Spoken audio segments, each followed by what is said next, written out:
Hey guys, so as usual, I just post this link. I'll just post the link in the event that I put. So give us 30 seconds and we'll get started. It's good to dance a bit to warm up for such an important event. So that's the link.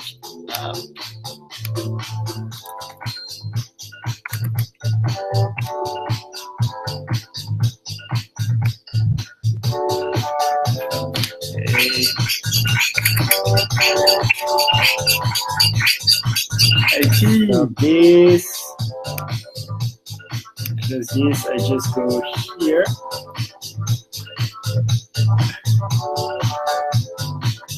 That's just so I see the comment. And we're good to go. So Bertrand, can you turn the music down, please?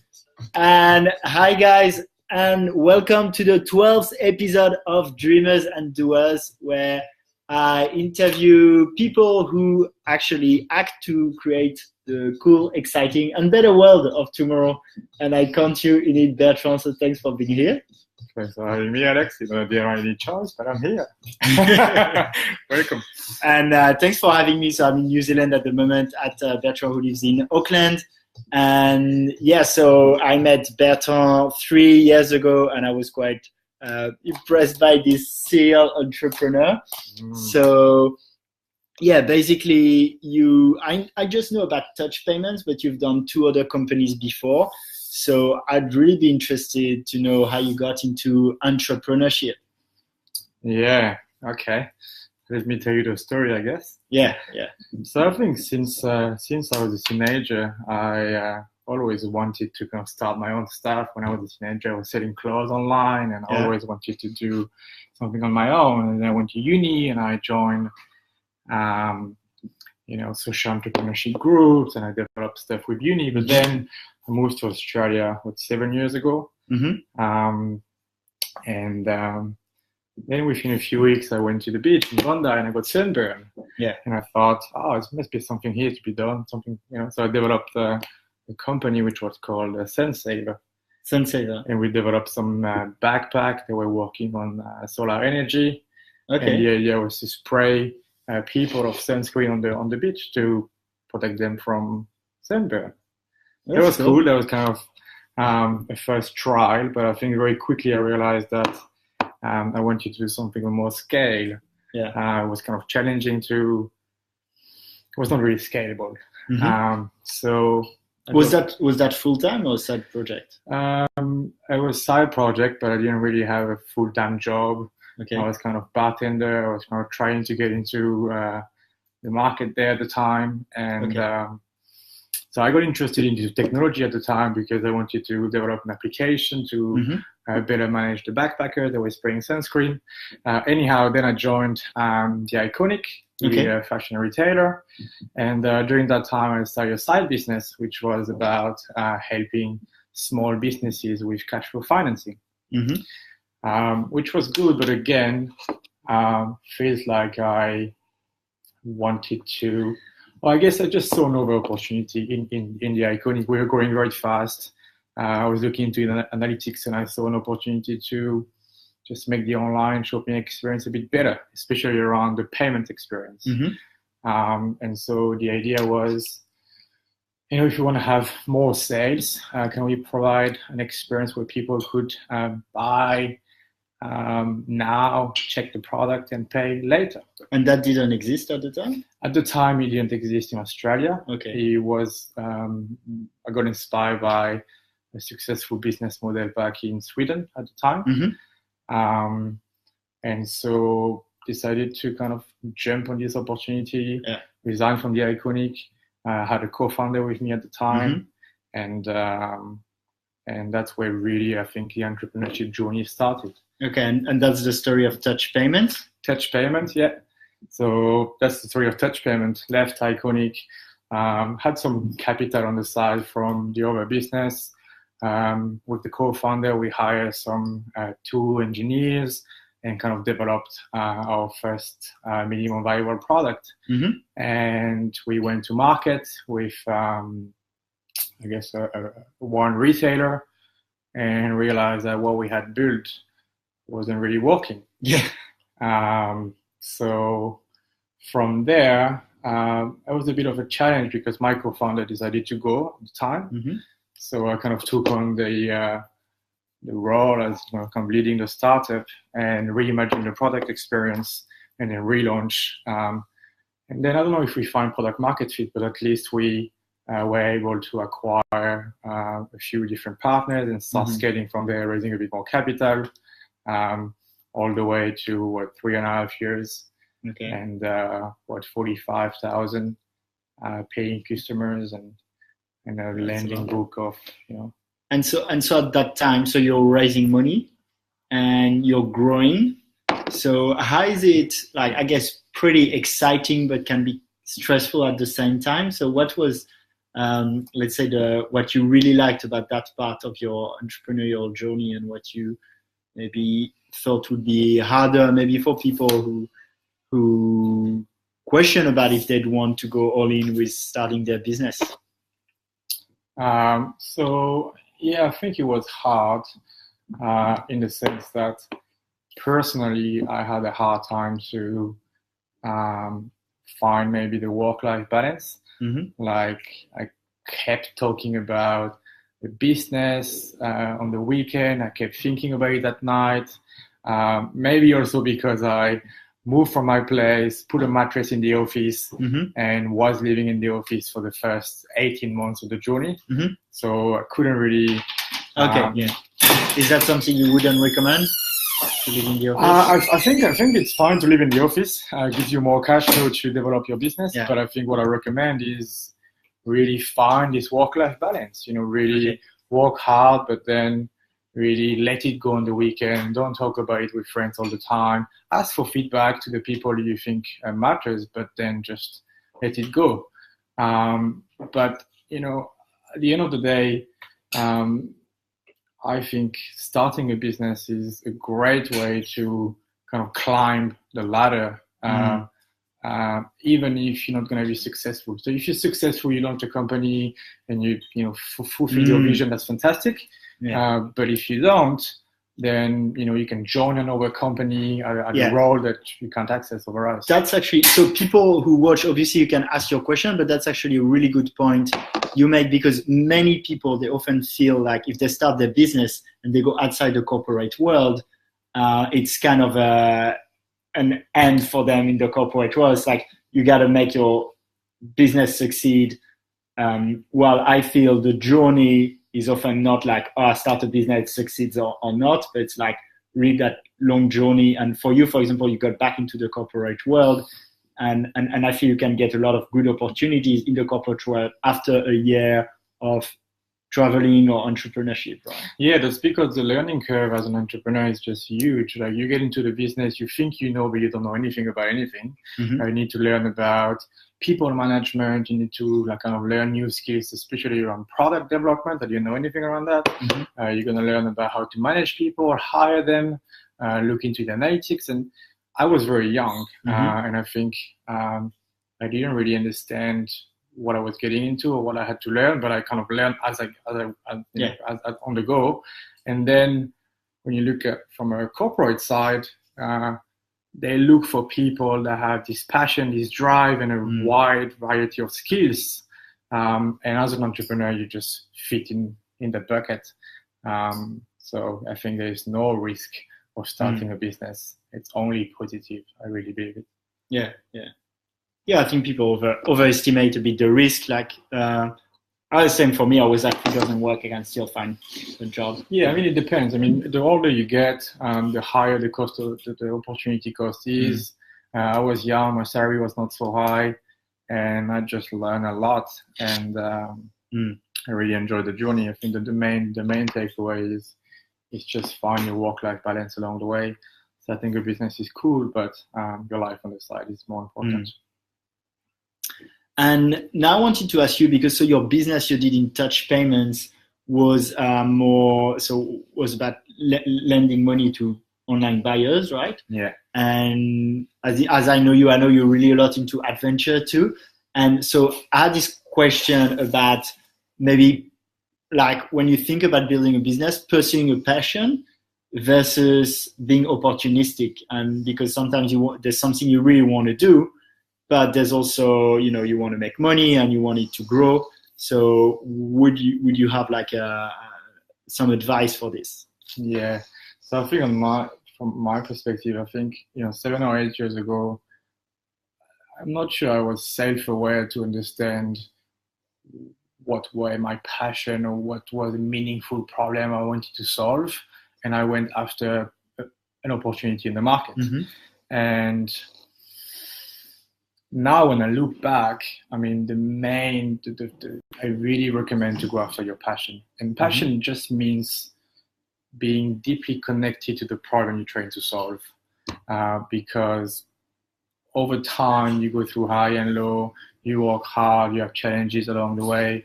So if you don't really connect with what you're trying to build, then it doesn't work. And I think a lot of entrepreneurs think they do connect. Like for 3 years, I thought I was connecting to the problem, but then I realized really I was just in the game to maybe make money, or in the game to build a business, but I wasn't really committed to change the way that people were shopping online, and especially not giving them credit for buying things they can't afford, or at least that was the way that I saw the business at the end when I decided to sell. So yeah, just go after your passion if you have.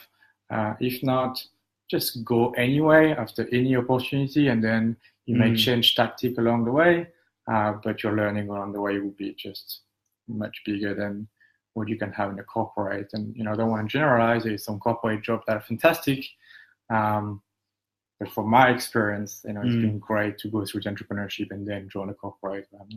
Yeah, I think for people, like, it can sound a bit cliche to be like pursue your passion. I think it can be hard also to find your passion, but what I almost feel like is like it's more like doing things that you find it.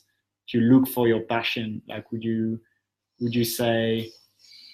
Yes. Taking action would be. I mean, definitely taking action is a way to find your passion. I mean, we're going to talk about adventure and travel. I mean, you got to go and do something until you realize. But if you have two different business ideas, one is resolve a problem you're really passionate about, but maybe you're not too sure about how you're going to make money around it. You're not too sure about the business model, but you have a clear vision of what you're trying to build, then go for that. The other side is you may see a great business opportunity now, you may see a good way to make money, but you can't really visualize the vision of the product. And as an entrepreneur, I think knowing the vision of what you're trying to create, communicate it, articulate it to everyone in the team, to your investors, is very important. So it obviously goes in your way because they failed, but like, for example, my first business was to sell cufflinks online, which was definitely not a passion. But I still feel just doing this taught me quite a bit. And then when I found something I was more passionate about, at least I had a bit of experience of setting up a business, selling online, doing ads. So I'd say, like, I don't know, like, probably go for your passion if you have one, but like doing something even from an opportunistic point can still teach you a lot. Definitely. But it's probably gonna be just a part of it, not gonna be just to learn, but probably gonna fail. I mean, that's how it works. Most likely, if it's not following your passion along the way, you will exit, or you will just change tactic, and that's okay. I say fail doesn't mean, like, I don't mean just the business not running, but like learning so much from it, but just moving on. Yeah. So if you don't have a choice, go for the opportunity. If you have a choice, go for a problem that you deeply connect with. Yes. Pretty good one. So you sold that business.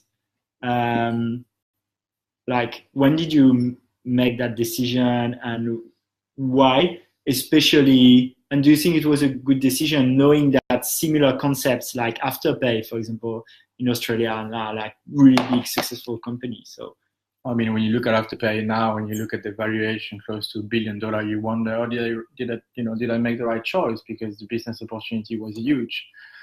But I definitely did make the right choice. And it's interesting because it's been more than 2.5 years now, and I think I've just became more self-aware of why I sold, really, in an authentic way. I think for 2.5 years, I didn't really know why.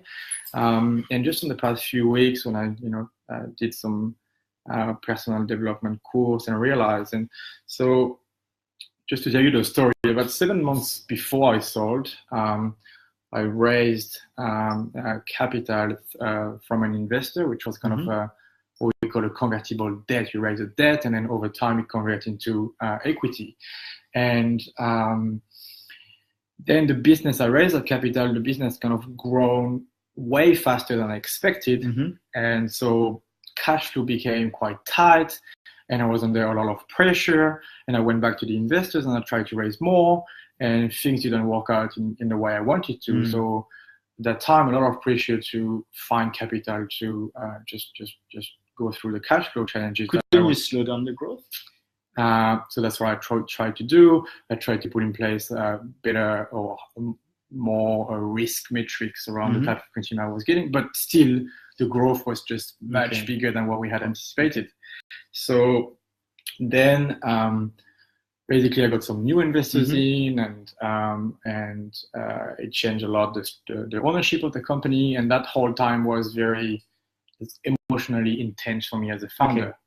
And so what I realized now is I made story in my mind that people that are driven by money, which was kind of the investor that I had in at the time, were people that maybe had bad intentions. On one side, I made that story. On the other side, I started being judgmental. Judgmental with my own consumers, saying, right, they are borrowing money to buy furniture or something online. That's bad. I was judging them. What I realized is this judgmental approach was just a way to justify myself to sell. Because I got into this whole story of I'm not doing the right thing, I should be selling, I'm going to have more purpose by selling, when in fact I was just being judgmental. Really, if people want to buy something on credit, I shouldn't be judging them. Anyway, so that whole story made me sell, and then looking through options, and so you think you're happy about having selling the business? I look at it today. Yeah, I'm very happy. At the end of the day, I don't want to look back and say I could have made something different, and I could have kept the business and growing and made more. But I'm very happy of the choice I've made and the growth I had along the way. I mean, the opportunity I have now, is because you're like in the management team now, that really big company called Harmoney. And it's a company that has purpose. People lending to people, and the founders behind and the whole vision is interesting, and for me it's a deep learning curve. And if I don't judge the idea of borrowing money online, then I feel I'm in a great place and I'm learning a lot. So can we move a bit to the adventure part? Because you've done something really cool. So you've been working during a few months while traveling around your bike, right? Around Australia. So how did traveling and adventure play a role in maybe your productivity or clarity, or being being better? In advance already. Definitely. So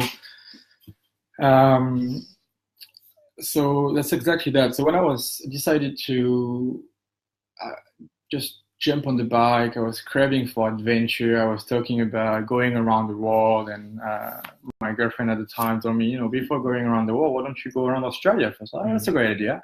And I was thinking, can I tell my boss that I'm going to go traveling around Australia and keep my job? It just felt like I couldn't explain. I said, I better go first, and then tell him if things go well. And I don't know if that was the right choice, but at the end of the day, the whole adventure gave me a lot more time with myself and enabled me to have breakthrough in my communication.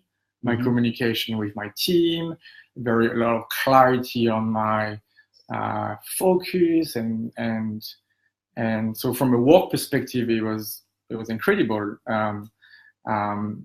Especially at the end of the adventure, I got a promotion, and so work-wise was fantastic. And then I just loved the adventure, going through the outback for 1,000 km, meeting people along the way. I felt alive. So yeah, it was a fantastic adventure. And you told me something pretty interesting earlier, was that then when you said you were working and traveling, people were fine with it in your company. Yeah, so when I came back, so then at the end of the travel, CEO, so I was doing 3 weeks traveling, then going to Cairns, flying to Auckland for a week, come back, and at the end of the travel, my CEO said, the last couple of months you've done an incredible job. I want to offer you this new role, and I say, all right, I've got something else to tell you, and then when I say I've got something else to tell you, I was like, it was kind of scared. I was like, I've just been traveling for 3 months on a motorbike. I was like, oh, that's great. You follow your passion. That's fantastic. How was it? And I was like, oh, really? So I guess the takeaway here is, sometimes you want to do something and you feel, I have a job, I can't talk to my boss. But if you're doing a great job, just go to your boss ahead and say, I want to do this. I'm committed to my job. I want to do a great job, but I need this for my own well-being, and I want to do this for a couple of months, a couple of weeks, and I'll come back and I will be a better self, and I'll produce better result. No problem. Yeah, I think some people sometimes are very surprised and they think it's never going to work, and they try, and actually people are fine with it. So yeah, it's about just asking. Yeah, just asking, and it's kind of don't give them a choice.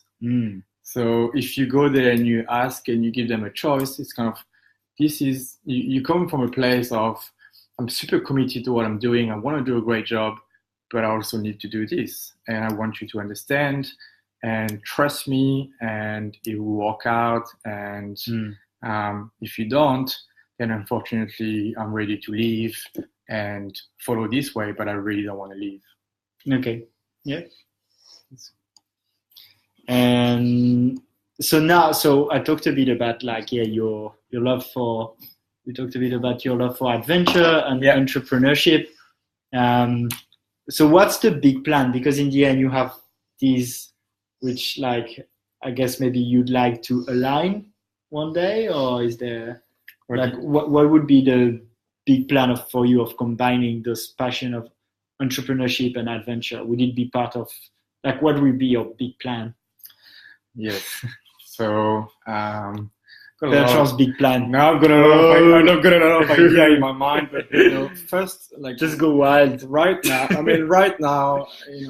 I'm really committed to what I'm doing. We're building a company that's going to go public at a unicorn valuation, and there's a lot of learning for me there, and I want to take that to the end, and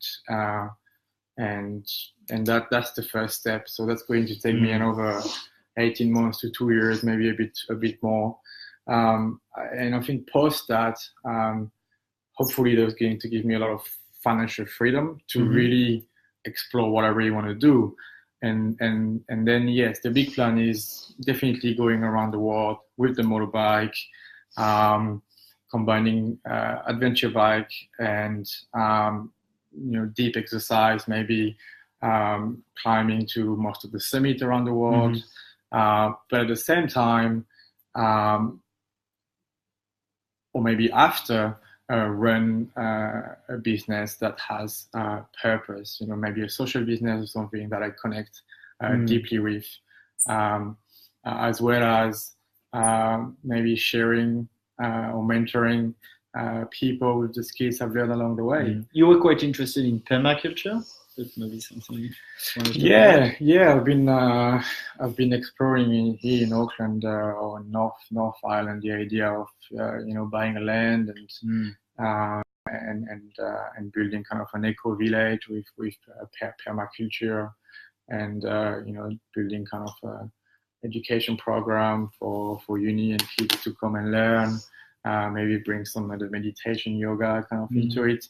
But I realize right now I just don't have the time and the focus into that. But it's part of the things that I like. But I feel I would like to maybe combine that with technology. I think there's a lot that's possible with the latest technology to enable people to grow vegetable on their own house, or cities or corporate to really use technology to grow food in a much more sustainable way than what we do currently. So that's an area of interest, but I've got a few others and I haven't made up my mind of which one I'm going to go after. Okay. For the permaculture thing, are there like projects you follow in particular that people can get interested in, or? Because I know it's something a few people told me. Yeah. There is a startup in Chicago that has been on for 6 or 7 years now that built a container that's working on hydroponic growing technology that you can either buy fully automated, so they use AI to really grow and harvest everything, or you can buy a more manual option where you have people that spend 20 hours a week to grow. And what's you can the buy name? I was thinking of that. I can tell you just after the podcast. Okay. Yeah, I'll post it. But then there is all kind of startups that are doing, even modular hydroponic kind of technology to grow inside your house. You can buy a small pot, and you have an application. You can decide the type of vegetable you want to grow, and you have some education program if you don't know, and then you can add on. And I can share a few of the examples after that. That'd be really cool.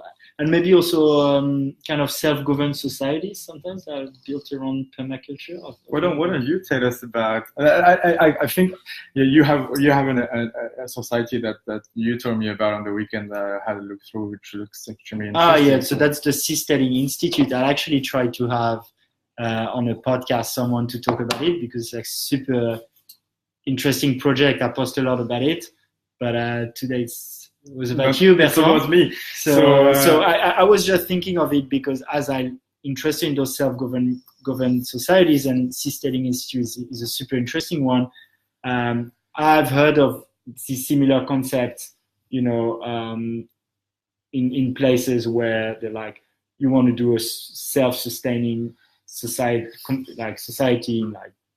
on a land that already exists. Yeah, so I don't know if you had some. I think if you look in the history, and look what happened in the US, 20 years ago with the society that grown around Osho.